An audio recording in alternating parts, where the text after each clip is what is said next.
Olá, como vai? Aqui é Fausto. Nós vamos continuar a leitura dos diálogos de Platão. Hoje nós vamos falar sobre o diálogo de Críton. Críton, que era um amigo, de certo modo, discípulo de Sócrates, e ele faz várias visitas ali de Sócrates na prisão, esperando a sentença, né, que é a pena de morte por envenenamento. E ele já chega ali de manhã na prisão.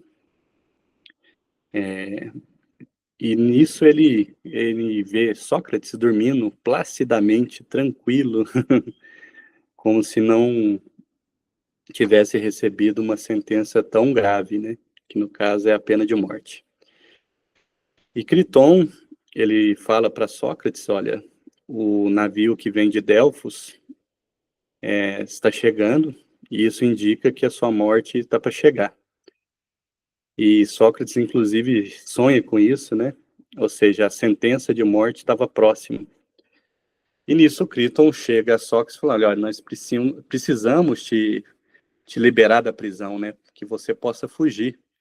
Eu já combinei aqui com o carcereiro uma quantia, que nem é muita quantia para despender, para te livrar e você poder fugir para Tessália, onde você vai ter, assim, o seu exílio tranquilo, com pessoas que vão te receber, como meu amigo. Mas a gente precisa ser célere, né? Precisa ser rápido. E todo o diálogo é acerca dessa situação com Sócrates, né? Principalmente a questão da justiça. E ele aponta, olha, Sócrates, se você tomar essa decisão, você vai ter deixado seus filhos órfãos e você não vai poder criá-los. Por outro lado, a gente tem que pensar no que a maioria vai pensar, que eu tendo meios para poder te livrar da morte, não te livrei. Daí Sócrates falou, olha, na realidade a opinião da maioria foi que me sentenciou à morte. Mas daí Critão fala, mas foi de forma caluniosa, né? Você vai deixar os seus para trás. Daí Sócrates, na realidade, não importa a opinião da maioria. O que importa é a opinião dos justos e dos sensatos. O que me importa é a sua reunião, o seu julgamento, cristão, que é importante para mim. Não dessas pessoas, não da maioria. Porque a maioria sentenciou à morte. E vai ser a discussão em torno disso, né? Daí Sócrates fala, olha, na realidade as pessoas elas só podem criar um espantalho para nos atemorizar, seja com o medo da morte, o confisco de bens e o meu nome. Eles só podem mexer nisso, né? Eles só podem causar esse constrangimento. E eles têm o poder para isso. Mas nós não somos aqueles que agem por meio de poder, ou para ter um nome, ou para ganhar dinheiro, mas somos aqueles que buscam, né, a verdade, ou seja, tratar as coisas com justiça. Somos aqueles que procuram delimitar o que é bom ou ruim, belo ou feio, justo ou injusto. E não é porque Atenas nos tratou com uma sentença injusta, a partir de uma calúnia mentirosa, que nós vamos mudar nossa palavra. Sócrates deixa desde o princípio claro que a palavra dele vai ser honrada e que ele vai receber a sentença do julgamento, mesmo que tenha sido feita de forma injusta. Na realidade, Sócrates fala, olha, não vou tratar a injustiça com outra injustiça e o mal por mal. Quanto a nós, a gente sempre vai buscar fazer o bem e não fazer o mal. Não importa a opinião da maioria. Daí ele dá o exemplo, se você for cuidado por um médico e ele orienta cuidados, uma alimentação, uma atividade física, e se você deixar de escutar esse que tem autoridade sobre algo que ele conhece, que é da área de conhecimento dele, e pelo contrário, atender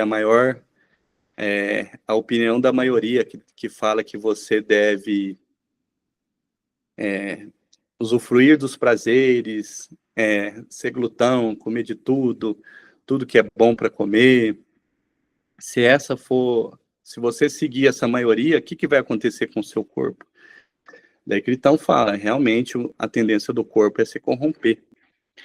E Sócrates fala, e quantas coisas superiores, as virtudes mais elevadas, isso não é mais importante do que o próprio físico?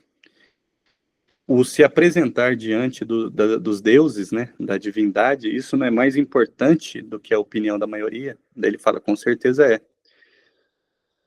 Então, Criton, nós somos aqueles que se movem pela verdade, e nós não vamos ser injustos com a cidade de Atenas. Se por um lado ela foi injusta, nós estaremos sendo justos com a cidade e as leis, a administração da cidade, o governo da cidade e as leis, se nós estivermos fugindo para outro lugar, sendo que essa foi a minha palavra, que eu preferia a morte ao próprio exílio. E agora você quer falar que eu devo viver como estrangeiro num país que às vezes até tem leis melhores que a de Atenas, mas o que vai pensar esses de nós, esses que têm leis melhores que nós? Porque Sócrates fugiu para cá corrompendo leis, não aceitando a lei do seu país de origem. Como que nós vamos ser tratados? Daí você fala dos meus filhos, quem vai criá-los, na realidade os parentes vão criá-lo, independente para onde eu for. Se eu for para o Hades, a minha família vai ter que cuidar dos meus filhos. E se pelo contrário eu aceitar viver como estrangeiro, continuarei estando longe deles. E se eu trouxê-los para cá, será que eles não vão ser perseguidos também e sofrer o dano?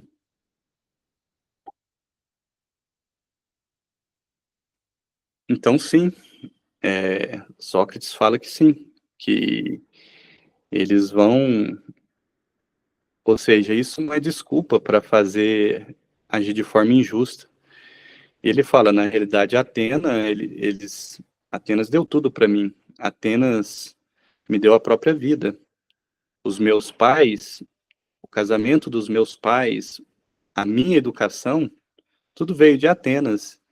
E em todo o tempo eu procurei estar aqui. Eu só saí de Atenas em campanha militar como soldado.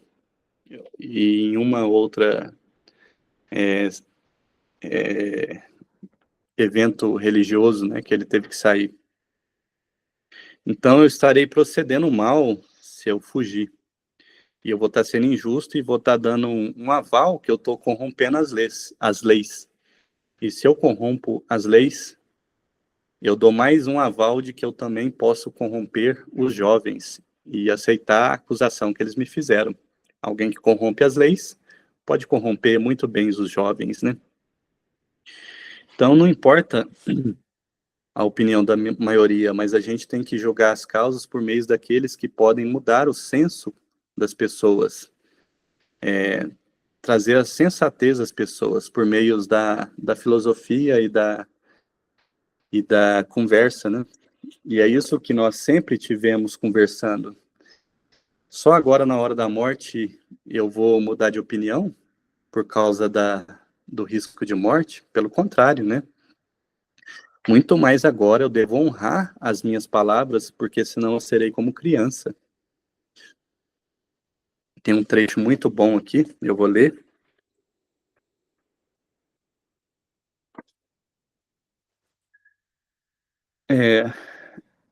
Eu preciso tomar a opinião dos homens que são dignas de consideração. As pessoas dignas que devem ser ouvidas, não a maioria.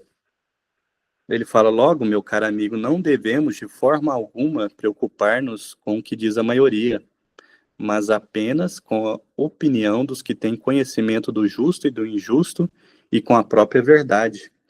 Ou seja, a opinião dos justos, dos dignos, é que nós devemos procurar. Então, em toda situação, e essa situação em particular, o julgamento tem que ser feito primeiramente por mim. Então, se eu aceitei a sentença da cidade e que eu preferiria a própria morte, eu vou honrar essa palavra. eu não falei que eu preferi o Hades, né? Para mim, o morrer é lucro. Então, eu vou aceitar a palavra que eu disse e não vou fugir. Essa é a minha convicção. E posso falar que lá no Hades, para mim, eu vou arguir aqueles que têm a verdadeira justiça, os verdadeiros juízes, né? Então, e posso ficar tranquilo que a minha família vai ser cuidada, seja pelos seus familiares, e lógico que Sócrates não falou isso, mas até os próprios discípulos cuidariam da sua família, né? Ele não poderia tratar a injustiça com a injustiça fugindo, porque ele traria mal as leis e o governo da cidade. Ele fala que, como cidadão, é até mais importante você honrar a cidade do que os próprios pais. Isso é mais importante. Nós não somos aqueles que ameaçam com confisco de bens, com exílio, com a prisão, ou mesmo a própria morte, né? Nós somos aqueles que seguem as suas próprias convicções e que é justo, belo e bom. E buscamos a verdade. Nós não somos aqueles que atuam com poder e força, poder político, ou por meio da nossa riqueza. Mas, por outro lado, nós somos aqueles que seguem o verdadeiro, né? Enfim, estou sendo repetitivo, mas é porque esse é o enfoque de Sócrates em todo momento, né?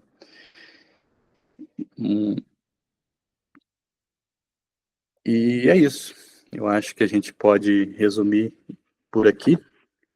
Criton, ele é convencido por Sócrates, né? De que ele deve ficar e aceitar a pena, e que o nome de Sócrates vai ser honrado no futuro e chegou a nós, né? E assim, interessante falar, levando para a nossa situação atual, será que isso tem influência, tem valor a nós? Na realidade, sim. Por exemplo, a gente vê que hoje tem um conceito de fragilidade jurídica, né? Porque as coisas estão sendo julgadas no Brasil à revelia da justiça e das leis por decisões monocráticas, né? Como será que Sócrates ele estaria diante de uma situação como a de hoje, né? Na realidade, nem as leis, que talvez não sejam as melhores e as mais justas, mesmo a lei não está sendo seguida, e hoje está sendo, a gente vê muito o uso da força, do poder, da influência de dinheiro nas das decisões supremas no país, né? Isso é como que nós devemos nos portar, né, diante dessa situação. Na realidade, a única coisa que a gente pode mudar somos nós mesmos, né? Nós somos aqueles que buscam a sabedoria e o bem. E, na medida do possível, não temos influência na política, na lei, nós devemos seguir o que é correto, né? Esse deve ser o nosso viver. E, de certa forma, nós usufruímos do Brasil, né? Nós somos criados, tal, mesmo que talvez não da melhor forma, mas nós somos fruto da cidadania brasileira, né? Mas, enfim, fica aí a discussão e esperamos aí continuar no próximo livro, que vai ser Fédon, tá bom? Muito obrigado.